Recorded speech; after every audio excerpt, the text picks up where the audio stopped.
My name is Tracy Morris, and I'm very glad to be here with you. Thank you for coming and listening to me, even though you don't know what I've got to say yet. But thank you anyway. I'm a massage therapist, and I've been doing it for 13 years. I'm also a teacher of massage therapy and a teacher of myofascial, particularly continuing education workshops for licensed massage therapists. And my passion is this work. I absolutely love massage. From the day I started it, I haven't looked back because it helps people in so many ways, and I could talk all morning about it. It helps with range of motion, it helps with blood supply, it helps get rid of waste in your tissues, it helps reduce pain. And that's what people come to me for mostly, is something's hurting them or something isn't moving as well as it used to due to a car accident or surgery or some other trauma. The kind of massage I really want to talk about today is myofascial massage therapy. There are two main different forms, direct and indirect, and it just depends on the body that I'm working on as to which therapy to use. But basically, I'm going to write down what this is because it's a weird word. Hold on a second.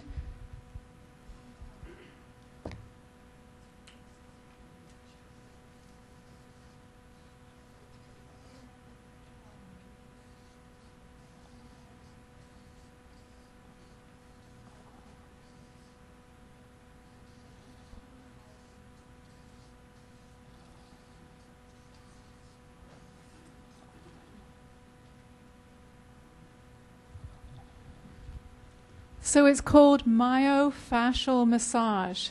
Some people think I give them facials, but I don't do that stuff. It's nice, but it really means muscle and fascia. And our bodies are made up of a lot of things, and fascia is the connective tissue that holds us together. Fascia actually helps shape our muscles, and if you want to look at this one right here, you see this? This is my bicep. I know it's kind of large, so don't be intimidated. That's my bicep, and 40% of my bicep is actually made of fascial tissue.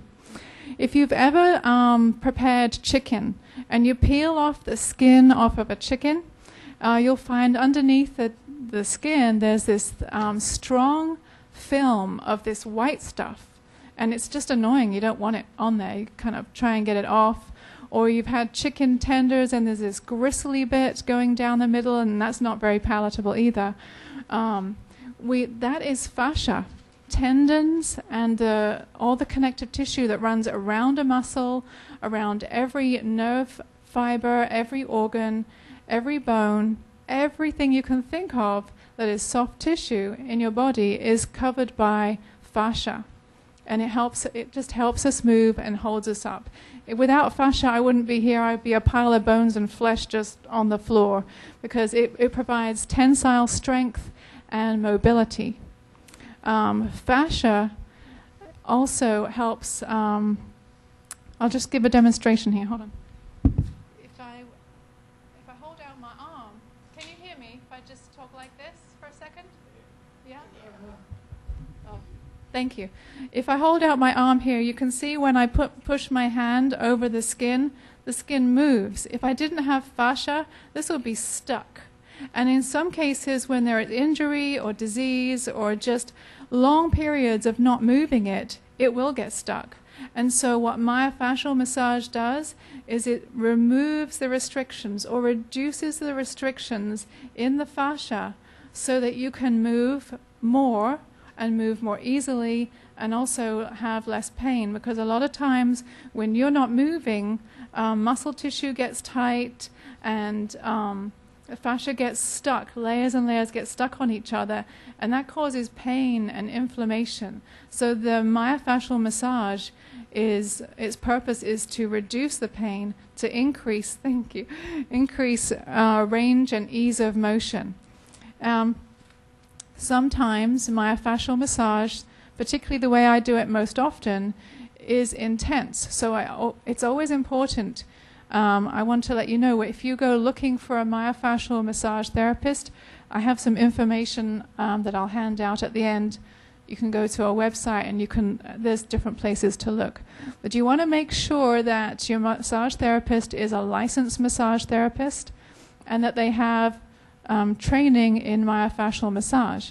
It's also good to get any kind of massage you want. Massage is a fabulous thing. It's a very nurturing experience.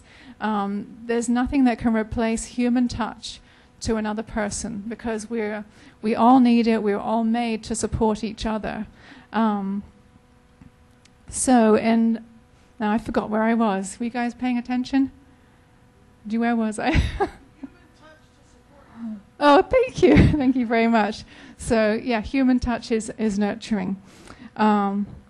So there was something else I was going to say. Well, if I'll catch up. Yes, that was it. That was it. Thank you. Okay. So whatever kind of massage you get, make sure it's a licensed massage therapist. But for myofascial massage, there's the Howard Rontal method. That's the method I'm trained in mostly, and the John Barnes method, I also teach a similar method to that. One is very slow and very gentle, and the other one is more direct and gets the job done quicker. But it's not always appropriate, so you use whatever is appropriate. But I wanted to say that if you go for a massage, you look for somebody, ask lots of questions, make sure that they have experience with myofascial massage, or they have experience with your particular condition, and everybody is different. And so make sure that you educate them about your needs so that they can do their best for you. Also, if you're ever getting a massage and something hurts, please tell them to stop. They should already give you that. Did you have a question? Yeah. What exactly is So I didn't catch the last part. Can you give the demonstration what you really mean this massage means? That's what I get.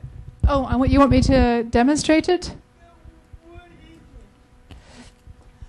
Oh, what is it? How is it different than Basically, Yeah. I would have to demonstrate that. Does somebody want me to demonstrate some? For What is MFR? Like, where? is there a definition of what it is? Yes. Yeah. What myofascial massage is the manipulation of the fascial tissue to lengthen the tissue. And yes, Rebecca, you said you wanted a demonstration. So when I'm going to give you a piece of paper just to sign, because that's how this world is now, just to give me a little. And then when I get to that point, I'll demonstrate on you. Thing. Yeah, I know that. That's what the world is. Yes. I know that. I went to a focus group. Thing that they had these consent form thing I wouldn't be sure. When all I do is talk. I can talk. And I won't be sure. No, I go to the doctor. So, did that answer your question? I'm sorry, I couldn't see your name. Did that answer your question? Okay, great. Thank you. So regarding pain and massage, you really must have an agreement with them that they will stop. Any good massage therapist will already tell you that, but I just wanted to empower you and tell you that you don't suffer through something that doesn't feel good. We'll always work within your tolerance level. So why would I want to do myofascial massage besides the fact that we want to increase range of motion and reduce pain and make it easier to move? The other thing is when you are not up and walking about or standing up tall as you can each day, your lung capacity is reduced. And there's a secondary problem that can come from not being able to do that, and that's breathing deeply. And that means that you may be more susceptible to getting pneumonia, and we don't like that. It's not healthy, and I have scoliosis, and it's very mild, but I have to keep getting the work done so that my ribs, they collapse on one side, I get them worked on, and I can breathe more easily. And when I'm 90, I might, if I don't get massage, what happens with just something as simple as scoliosis is that the body starts twisting down, and then you get tight in your back, and you can't really walk as easily. And then this is how you end up. This is literally how I've seen people end up with a bad scoliosis that hasn't been addressed. The founder of the technique that I teach is the Howard Rontal technique, and his father had a degenerative problem in his spine, and his brothers and sisters died from pneumonia. And he managed to go and work on his father. It took him 2 years to persuade his father to let him do the myofascial massage. He was like, I don't want massage. But he worked on him every 3 months. And he did lose 6 inches in height because of the deterioration of his spine. But he did not die from pneumonia. And every 3 months, he would work on him. He would get him to stand up straight. And then after 3 months, he would be forward. Work on him again, he's back up straight again. So he was working with the fascia, which will help you breathe more easily. So if you find someone who is certified in myofascial release, they can work on this area to help you breathe more. Breathing is always good for everything. It helps me think more clearly, makes me happy, and so that's one of the reasons that massage is important. Can you think of any other reasons you want it to be helpful to you? Like, why else would you want massage? What would you want it to be good for? Yes. To reduce spasticity and to prevent joint contracture. Yes. Awesome, you're doing my job for me. That's great. Anyone else? What else would you like it to be good for? Depression and stress. Yes, yeah. Actually, massage is proven to be good. Reduces, depression and stress. So, it's going to vary for each individual, just like anything. We're all so unique. What else would you like it to be good for? Not element and all early. I didn't catch that. Not to be hurting as much as you are hurting. And that's something you can do, because you told me earlier that your back hurt, you have stiffness in your back, and so...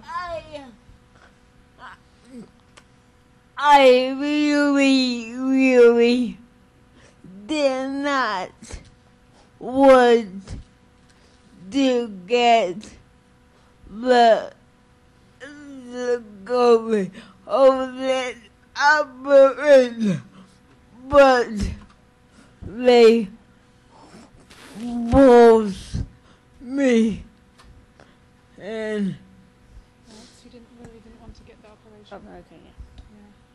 So you had a rod put in your back, right?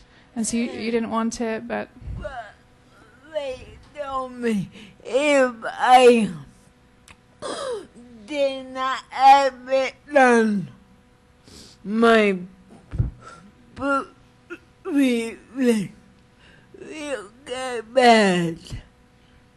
The last part I didn't They understand. told her if she didn't have the rod put in, Yeah. her breathing would get really bad. That's yes, exactly. Thank you, Ellen. Yeah. Thank you very much. Yeah, because if your spine isn't going to be up straight, the spine is connected to your rib cage, and the rib cage is what holds your lungs, and helps you breathe out and in. So if you're collapsing in, there's just very little room for you to breathe. So even though Ellen, really didn't want that, it was necessary to keep her breathing, and breathing is our food. We can't go for very long without it. Maybe a minute.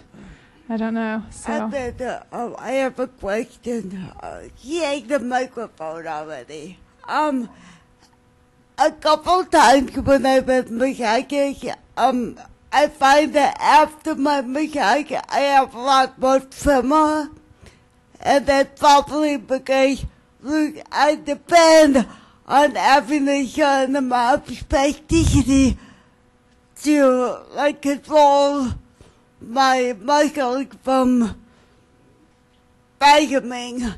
And so I was wondering if anybody else had that experience after a massage, or if there was any way, and the idea is you had to reduce that.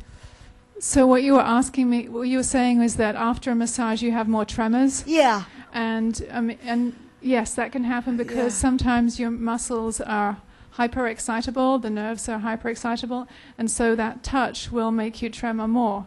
So there are other. For example, I have trained in craniosacral therapy, which is not actually a massage, but it is very good for the central nervous system and for releasing tension without so much touch, because that may be helpful. And also, what kind of massage are you getting?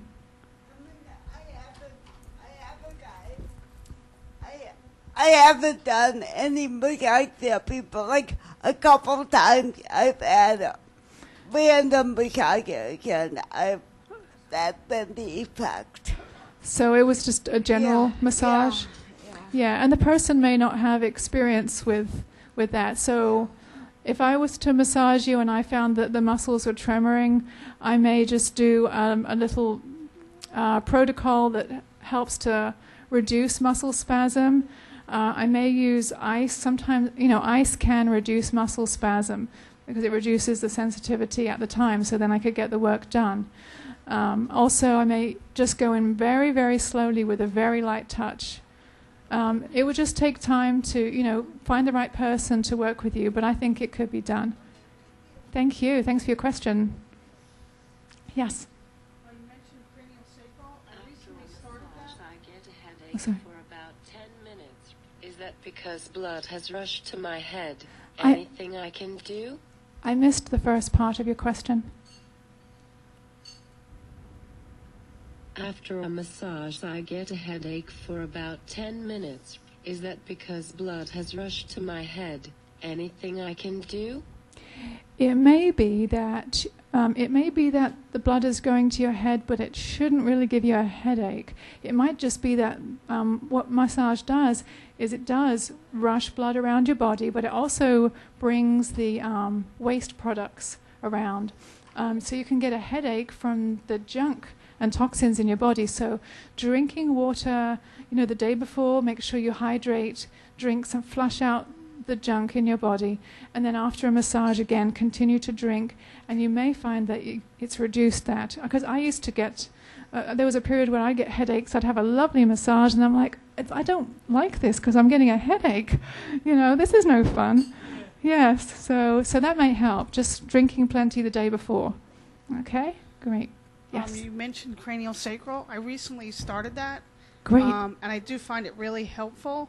Could you contrast the two? Like, what's the difference between myofascial and craniosacral? Because I'm not really sure. Okay, I can tell you.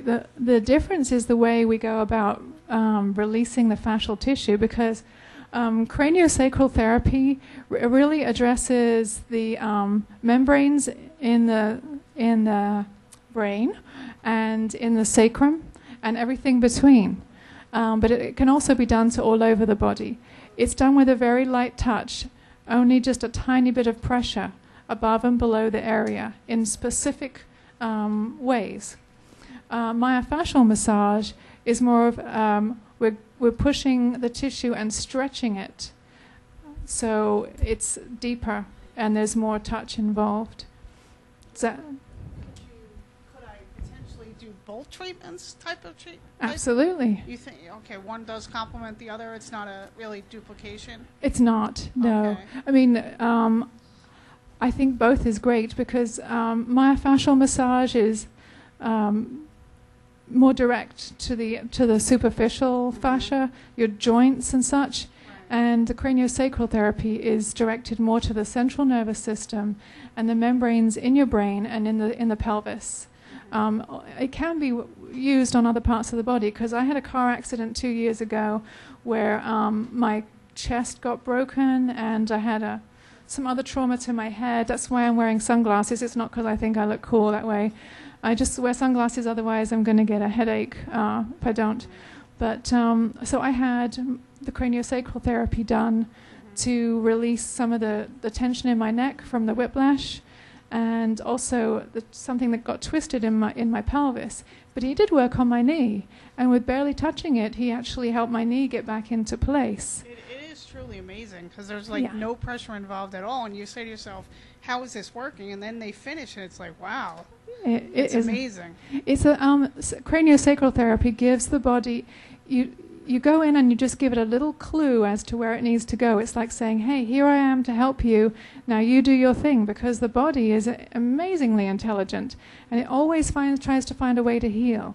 So you give it that little, with craniosacral therapy, you give it that little help, and it says, okay, I know, I'm going to release this. And you never know exactly where, because your body's it's been through a different journey. So it'll release in response to that touch.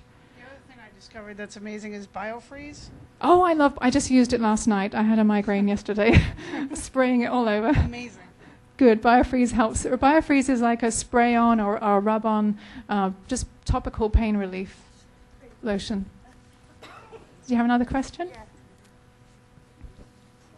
Oh, sorry. I didn't pick up. I need to go in my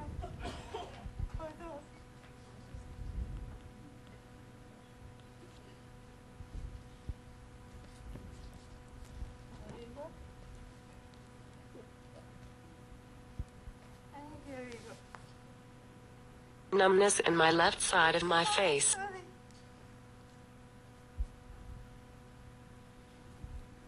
When I speak, I use almost every mind muscle, especially muscles of my upper part, including facial, shoulder, neck, etc. I am worried that I have recently been feeling numbness in my left side of my face. I hope your massage method, myofascial massage, may be helpful for me and any other people in this group. I cannot wait to see your demonstration. Oh, thank you. Yes, yeah. Right.